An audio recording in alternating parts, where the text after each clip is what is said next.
Assalamualaikum warahmatullahi wabarakatuh. Yang terhormat kepada Ibu Fikrama Fitri MPD selaku dosen pengampu dari mata kuliah implementasi pengembangan media pembelajaran. Perkenalkan, nama saya Muhammad Ryan Ilham dengan NIM 130262267 yang sedang melakukan PKM di SMA Negeri 1 Jakarta. Oke, Assalamualaikum warahmatullahi wabarakatuh. Waalaikumsalam warahmatullahi wabarakatuh. Selamat pagi semuanya. Pagi, Pak. Apa kabar? Baik. Oke, yuk saya absen dulu. Abira Haya, Izin. Adini Aulia, Aiko, Anissa Indah Putri, Anastasia, Anissa Putri Rahmawati, Marga Lindra Gilang, Atika Alwalia, oke, Cakra, Alisa, Divana, Elvandra, Fakiha, Fidelia, Gifli, Keisa, lalu Keisia, Humairah, Latifah, Maura, Lutfi, Raffi, Sami,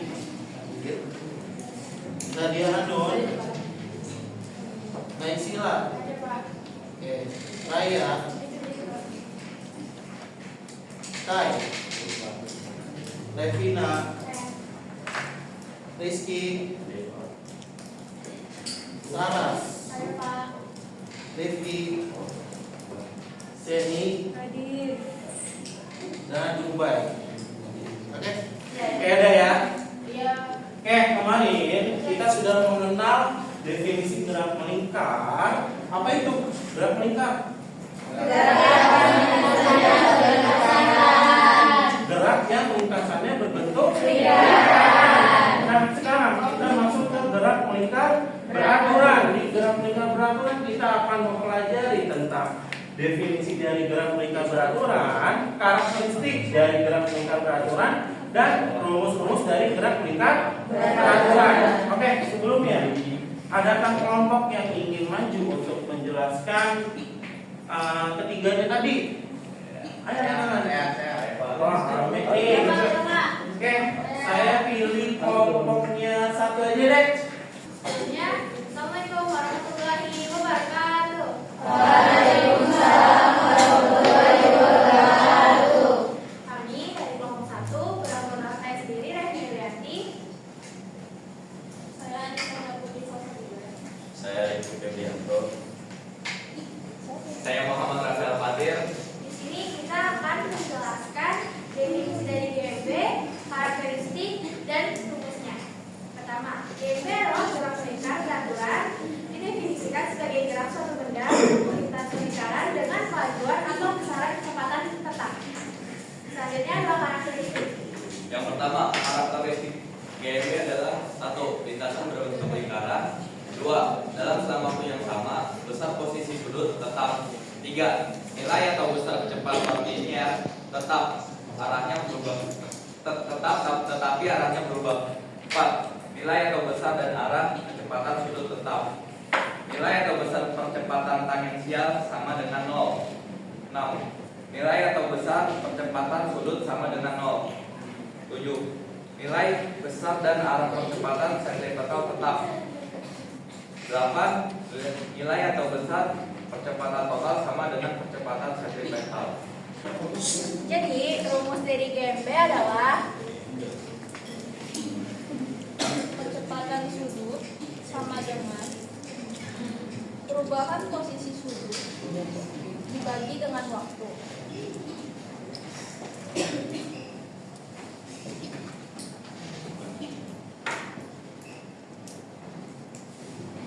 Rumus kedua itu ada perubahan posisi sudut sama dengan kecepatan sudut dikali dengan waktu.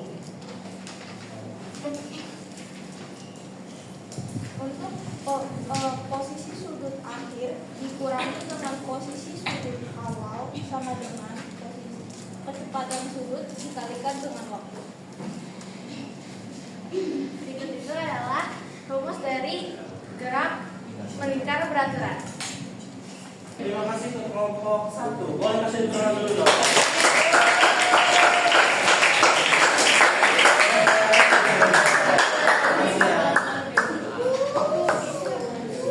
Oke.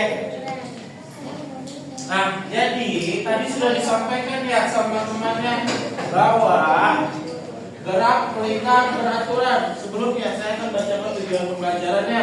Yang pertama yaitu setelah mengikuti pembelajaran, peserta didik dapat menjelaskan pengertian dan ciri-ciri gerak melingkar beraturan dengan tepat. Yang kedua, setelah mengikuti pembelajaran, peserta didik dapat menghitung besaran fisis pada gerak melingkar beraturan, yaitu ada kecepatan sudut, periode, frekuensi, kecepatan dunia, dan percepatan sentripetal dengan benar. Oke, tadi apa itu gerak melingkar beraturan? Gerak suatu benda menempuh lintasan melingkar dengan kemajuan atau besar kecepatannya tetap, sama ya seperti di gerak lurus beraturan kemarin. Kalau di GLB kemarin kecepatannya konstan dan percepatannya 0. Nah begitu juga di gerak melingkar beraturan, iya kecepatannya juga konstan. Oke. Nah untuk definisi gerak melingkar beraturan ada yang ditanyakan dulu? Tidak. Oke, yuk kita lanjut ke karakteristik gerak melingkar beraturan. Oke, yang pertama pastinya lintasannya berupa lingkaran. Lalu dalam selama waktu yang sama besar, posisi sudutnya tetap. Selanjutnya apa? Nilai atau besar kecepatan linear tetap, tapi arahnya yang berubah. Nilainya tuh tetap, tapi kecepatannya yang berubah, kecepatan arahnya yang berubah. Selanjutnya apa lagi? Nilai atau besar arah kecepatan sudutnya tetap. Ini beda nih kalau yang tadi. Kalau yang tadi itu arahnya berubah, tapi kalau yang ini keduanya sama-sama konstan atau tetap. Selanjutnya, nilai atau besaran percepatan tangensial sama dengan 0 ya. Sama di gerak lurus kemarin ya. Di gerak lurus beraturan, kalau percepatannya itu adalah 0 atau tidak memiliki percepatan. Lalu, nilai atau besar percepatan sudutnya sama dengan 0 juga ya. Dia sama-sama 0 percepatan. Yang ketujuh, nilai besar dan arah percepatan sentripetalnya tetap atau konstan. Selanjutnya, nilai atau besar percepatan total sama dengan percepatan sentripetal. Ya, sampai sini yang ditanyakan dulu. Tidak. Ya, lanjut ya. Nah, selanjutnya ada rumus yang digunakan dalam gerak melingkar beraturan. Yang pertama yaitu kecepatan sudut sama dengan perubahan posisi dibagi waktu. Yang kedua apa? Perubahan posisi sama dengan kecepatan sudut dikali waktu. Nah ini sama aja ya penjabaran dari perpindahan sudut. Nah kalau yang ini dia tidak berlaku di GMB, dia fokusnya di GMB atau gerak melingkar beraturan. Oke, sampai sini ada yang tanyakan dulu.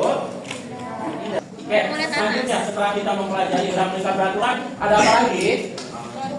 Hubungan roda-roda. Nah, siapa yang mau menjelaskan terlebih dahulu untuk hubungan roda-roda? Kelompok siapa? Ayo angkat tangan. Gak ada nih. Oh, di belakang dulu, kamu boleh kira dulu.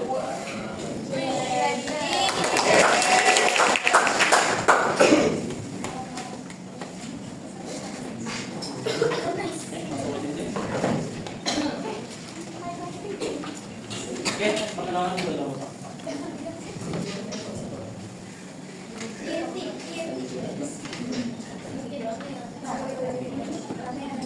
Oke. Apa? Assalamualaikum warahmatullahi wabarakatuh. Perkenalkan, kami dari kelompok 3. dan saya Agit Rahman. Saya dari Rahman. Dari Kurniawan. Saya Habib Faisal. Kami akan menjelaskan hubungan-hubungan gerakan melingkar.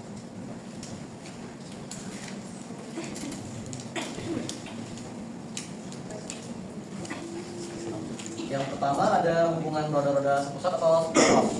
Roda A contohnya itu seperti roda A dan roda B masing-masing itu dalam satu poros. Jadi setiap mereka melakukan gerakan melingkar, mereka akan bergerak dalam kecepatan sudut yang sama, tetapi kecepatan linear mereka akan berbeda-beda bergantung dengan kepanjangan jari-jari mereka. Yang kedua, hubungan roda-roda yang bersinggungan atau dihubungkan rantai. Jika roda A dan roda B bersinggungan di luar atau kedua dari roda dihubungkan dengan tali yang tidak seporos, maka besaran kecepatan linear kedua roda sama. Jadi buat apa ya? Kalau hubungan roda-roda yang seporos itu yang ini gambarnya begini, lingkaran yang lebih kecil di tengah, terus lingkaran yang lebih besar di tengah, tapi lebih kelihatan besarnya di belakangnya. Lalu di situ rumusnya itu yang pertama ada omega A kali omega A sama dengan omega B, dikarenakan kecepatan sudutnya itu sama. Lalu rumus yang kedua itu ada PA per RA sama dengan PB per RB. Nah, kecepatan linearnya itu berbeda-beda. Tergantung sama jari-jarinya. Kan ini kan yang B lebih kecil, sedangkan yang A lebih besar. Makanya gini. Lalu ada hubungan roda-roda bersinggungan atau berhubungan rantai. Nah, bentuknya kayak gini atau gini. Ini yang pakai rantai, sama ini bersinggungan. Rumusnya itu, nah dikarenakan kecepatan linearnya sama, maka kecepatan linear PA sama dengan VB. Lalu habis itu rumus yang keduanya itu omega A kali jari-jari A sama dengan omega B kali jari-jari B. Sekian penjelasan dari kami. Assalamualaikum warahmatullahi wabarakatuh. Oke, ada juga anak nggak ke kelompok 3? Tidak. Oke, boleh kasih tepuk tangan.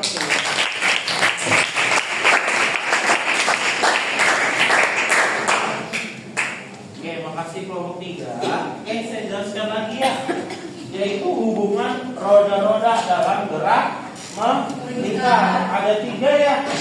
Yaitu yang pertama hubungan roda-roda sepusat atau seporos. Selanjutnya ada hubungan roda-roda yang bersinggungan. Dia bersinggungan kan antara roda A dan roda B.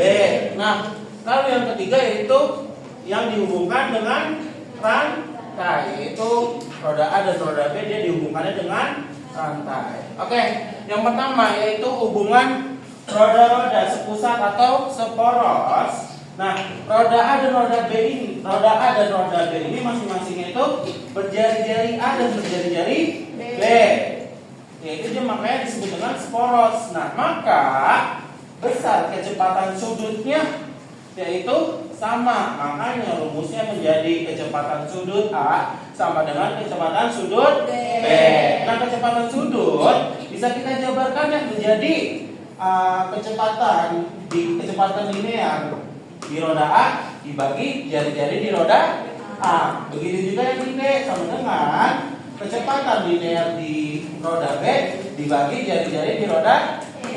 Nah, selanjutnya yaitu yang bersinggungan atau dihubungkan dengan rantai. Nah, jika roda A dan B ini bersinggungan di luar atau kedua tepi, roda dihubungkan dengan tali. Nah, jadi tidak seporos ya, makanya dia berada di luar. Nah, kalau ini kan dia seporos nih, berada dalam satu lingkaran. Nah, kalau ini dia bersinggungan atau dia tidak seporos, dia bisa disinggung atau bisa juga menggunakan rantai biar dia tetap berhubungan. Nah, kalau yang ini dia besar kecepatannya linear atau besar kecepatan linearnya itu sama. Jadinya kecepatan linear A sama dengan kecepatan linear B. Nah, kecepatan linear yaitu kemarin hubungannya adalah kecepatan sudut dikali jari. Oke, sampai sini ada yang ingin tanyakan? Tidak? Paham? Oke, pertemuan kali ini kita cukupkan. Terima kasih semuanya. Wassalamualaikum warahmatullahi wabarakatuh. Waalaikumsalam.